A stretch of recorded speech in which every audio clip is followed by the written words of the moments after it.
If you use cold water to make your baby's formula, you risk exposing your newborn to a deadly bacterial infection.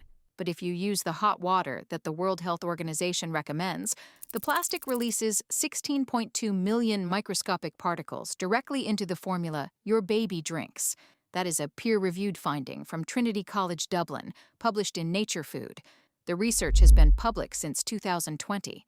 The bottles haven't changed, and there is no warning label, no manufacturer disclosure, and no pediatrician handout telling you about it. There is a way out of this, a workflow change that takes 90 seconds and eliminates both threats. But first, you need to understand what is actually happening inside that bottle. Here is what most parents believe, and it makes perfect sense. You bought a baby bottle that says BPA-Free on the packaging. You sterilize it in boiling water, just like the instructions tell you to. You mix the formula with warm water because that is what every pediatrician, every hospital nurse, and every baby care website has recommended for decades. The bottle is clear, clean, and intact. There is nothing floating in the milk. Everything looks exactly the way it should. And why wouldn't you trust it? In 2012, the FDA officially banned BPA from baby bottles after years of alarming research linked it to hormonal disruption. The industry responded by switching to polypropylene plastic and stamping BPA-Free on every box. Parents exhaled. The problem, we were told, had been solved. That sense of relief was reinforced everywhere. Dr. Brown's packaging promotes its bottles as safe for electric steam sterilizers, microwave sterilizer bags, and boiling water. Philips Avent's manuals instruct parents to place all parts in boiling water for 5 minutes. These aren't rogue suggestions buried in fine print. They are the primary bolded care instructions printed on the products used in millions of nurseries across the country. The emotional logic is airtight. If the FDA approved it, if the pediatrician recommended it, if the manufacturer explicitly tells you to boil it, then the plastic must be engineered to handle that heat without breaking down. It isn't. In 2020, a team of researchers at Trinity College Dublin published a study in Nature Food that changed everything we thought we knew about infant feeding safety. They weren't looking for chemical leaching. They were looking at something nobody in the regulatory world had thought to measure: the physical disintegration of the plastic itself. The researchers followed the exact sterilization and formula preparation guidelines printed on standard baby bottle packaging. They heated water. They poured it into polypropylene bottles. They shook the formula. Then they put the liquid under a microscope at 70 degrees Celsius, 158 degrees Fahrenheit, the precise temperature the World Health Organization recommends for preparing powdered infant formula. The bottles released up to 16.2 million microplastic particles per liter. When the temperature climbed to 95 degrees Celsius, closer to a full boil, the shedding exploded to 55 million particles per liter. At room temperature, the count dropped to roughly 600,000. The relationship is direct and exponential. The hotter the water, the more the plastic falls apart. And the shedding doesn't stop after the first use. Over a continuous 21-day testing period, the bottles showed persistent, fluctuating waves of particle release.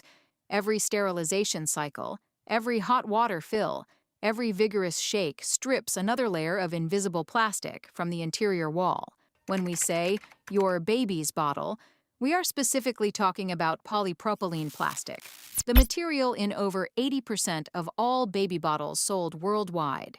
If you already use borosilicate glass or medical-grade silicone, this particular hazard does not apply to you. But for everyone else, that is the chemistry. Here is what those particles do once they are inside your baby's body. Here is what the research tells us happens after those particles enter your baby. The larger microplastic fragments, the ones big enough to measure but still invisible to the naked eye, pass through the digestive tract. For years, the assumption was that all of them did. In and out, no harm done. That assumption was wrong. Thermal degradation doesn't just produce microplastics. It produces nanoplastics, particles so small they are measured in billionths of a meter.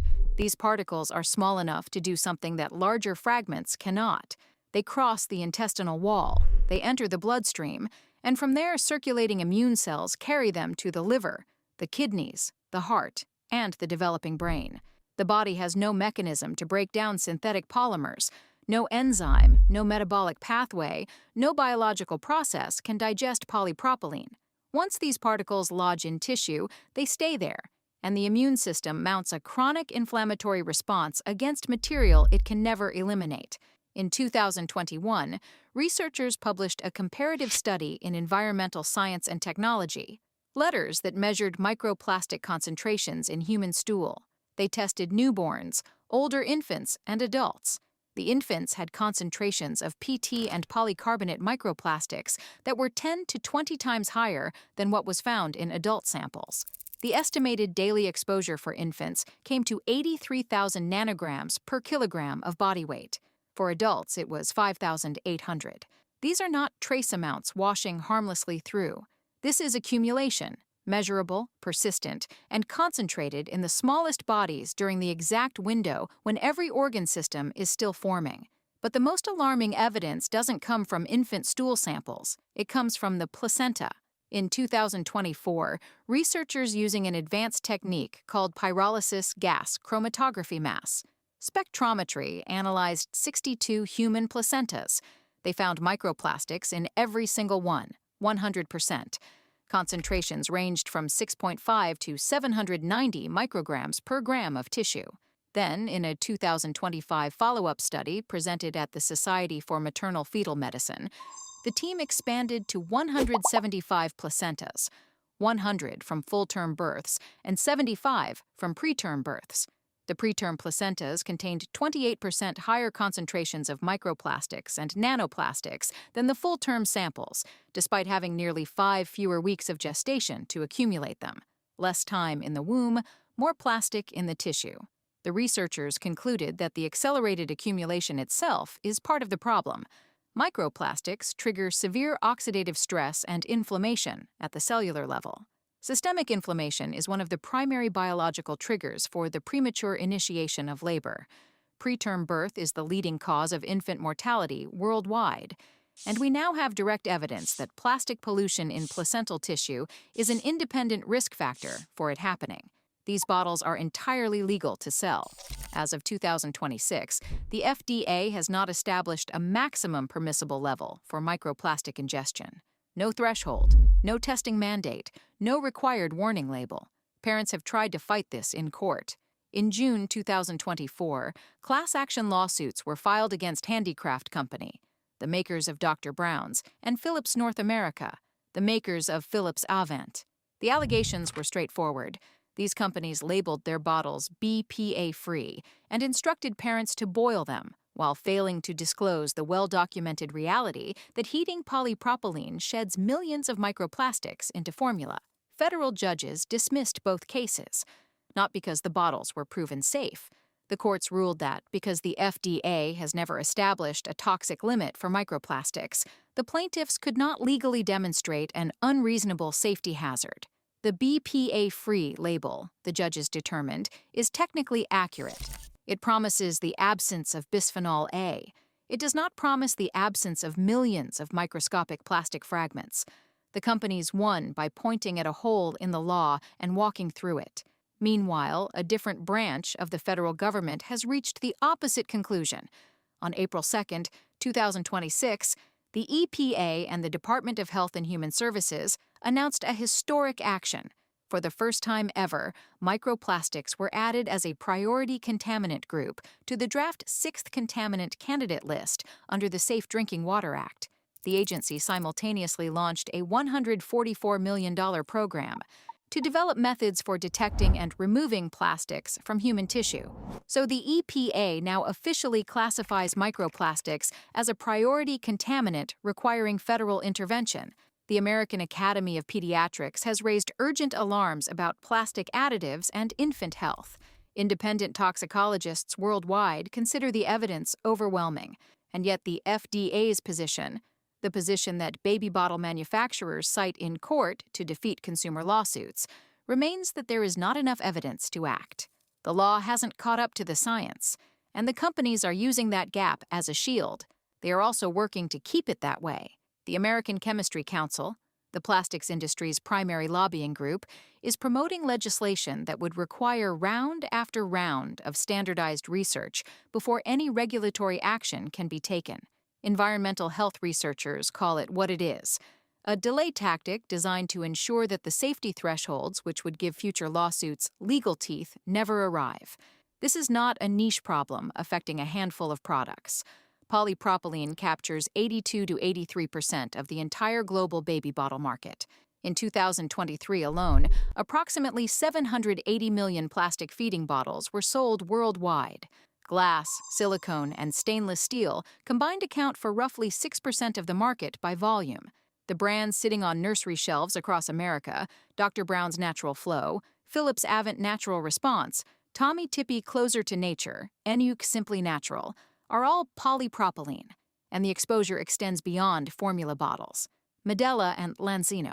Breast milk storage bags are made from the same material, subjecting expressed breast milk to the same thermal degradation when warmed or thawed. Based on the Trinity College data and global feeding patterns, toxicologists estimate that the average bottle-fed infant in North America ingests over 2.2 million microplastic particles every single day. In regions with even higher formula reliance, that number exceeds 3 million. The highest use age bracket is birth to 6 months, precisely the developmental window when neurological, immune, and endocrine systems are most vulnerable. These particles are in the bottles. They are in the storage bags. They are in millions of homes. And without a change in how formula is prepared, they are in millions of babies. Here is the single most important change you can make, and it costs nothing. Never put hot water directly into a plastic baby bottle. That one rule eliminates the primary exposure pathway. The reason parents heat formula in the first place is legitimate and critical. Powdered infant formula is not sterile. It can harbor Chronobacter sakazaki, a pathogen capable of causing fatal meningitis in newborns. The World Health Organization mandates mixing formula with water heated to at least 70 degrees Celsius to kill it. That guidance is medically sound and should not be ignored. The solution is to separate the heat from the plastic. Boil water in a stainless steel or glass kettle. Pour the hot water into a glass measuring cup, a ceramic bowl, or a glass mason jar. Add the powdered formula and mix thoroughly in that glass container. This is where the bacterial kill happens. Let the formula cool to body temperature. Then pour the cooled formula into your plastic bottle for feeding. This is called the glass pitcher method. It takes about 90 seconds of extra preparation, and it eliminates the thermal degradation cycle entirely. For middle-of-the-night feeds, the hot shot method works even faster. Use a small amount of 70-degree water in a glass container to dissolve the formula and kill bacteria, then immediately dilute with pre-boiled refrigerated water to bring the temperature down. Transfer to the plastic bottle once cool. If you sterilize plastic bottles by boiling them, which many neonatal guidelines still require, the Trinity College researchers developed a specific protocol. After sterilizing, rinse the inside of each bottle 3 times with cooled, previously boiled water before using it. This washes away the loose microplastics generated during the sterilization cycle. If you are ready to move away from plastic entirely, here are specific alternatives at every price point. Even Flow classic glass bottles run about $15 for a 6-pack, the most affordable glass option available. Komotomo makes a soft-body medical-grade silicone bottle for around $14 that will not shed microplastics in the dishwasher or under heat. The Chico Duo Hybrid uses a patented glass interior bonded to a plastic shell, giving you the safety of glass without the shatter risk at about $23. And Philips Avent actually makes a borosilicate glass version of its own bottle for around $33 for a 3-pack. If new bottles aren't in the budget, the glass pitcher method with your existing plastic bottles is just as effective. You can also extend the life of your current bottles by hand washing gently with lukewarm water instead of using the dishwasher. The high heat and harsh detergents in dishwashers accelerate polymer breakdown and replace any plastic bottle that has turned cloudy, hazy, or shows visible scratching on the inside. That cloudiness is not cosmetic wear. It is visible evidence that the structural integrity of the plastic has failed. One more thing on labels. BPA-Free tells you nothing about microplastic shedding. If you are buying silicone products, look for LFGB certification. It is the German testing standard and far more rigorous than baseline FDA food contact compliance, particularly for chemical migration under heat. Look for the terms medical grade or platinum-cured silicone, which indicate stricter biocompatibility testing and fewer residual manufacturing byproducts. The bottles are legal. The instructions say to boil them.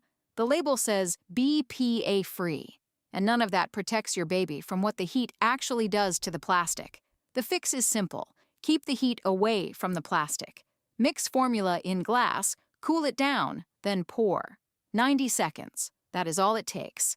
What product category should we investigate next? Drop it in the comments.